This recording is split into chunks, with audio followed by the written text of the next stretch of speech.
Briefing कर रहे थे। उनका कहना था कि ओआईसी वज़राए ख़ारजा का अगला इजलास पाकिस्तान में होगा और अहम खबर देंगे आपको। यहाँ पर पेट्रोल बहरान के हवाले से पेट्रोल बहरान का जिम्मेदार कौन है, रिपोर्ट वज़ीर आज़म को पेश कर दी गई।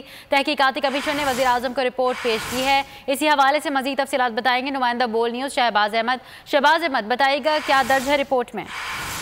बिल्कुल, वज़ीर आज़म इमरान खान की जानिब से जब वो पेट्रोल बहरान का जिम्मेदारों के लिए जो कमेटी बनाई गई थी, वो कमेटी जब गैर फाल हुई तो कमीशन काबीना ने बनाया था, तो ज़राए ने कंफर्म किया कि उस कमीशन ने अपनी रिपोर्ट वज़ीर आज़म इमरान खान को पेश कर दी है।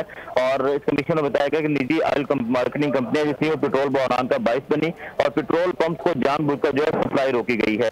रिपोर्ट में यही बताया गया कंपनियों के पास जखीरा होने के बावजूद मसनूई बहरान पैदा किया गया और वज़ारत पेट्रोलियम और डीजी ऑयल पेट्रोलियम की दस्तयाबी यकीनी बनाने हैं और निजी मार्केटिंग कंपनियों को जखीरे की जांच पड़ताल है वो भी वो की गई है। और ये रिपोर्ट में बताया गया पेट्रोल बहरान के दौरान कंपनियों के पास जखीरा वाफर मिकदार में मौजूद था और बहरान के दौरान हुकूमती इदारों ने कंपनियों के जखीरे की जांच पड़ताल नहीं की।